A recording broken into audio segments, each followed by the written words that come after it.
Assalamu alaikum ji, Adnan Malik here. This is Ali Rahman. I'm Anusha Ashraf. This is Umar Saud. This Earth Hour. I'm urging you all to get together. United with millions across the globe.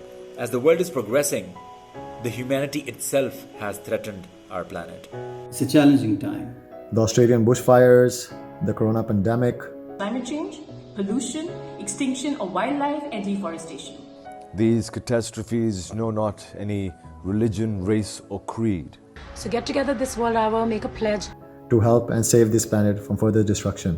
The only home that we have. This is a wake-up call that a balance in nature will ensure our own survival.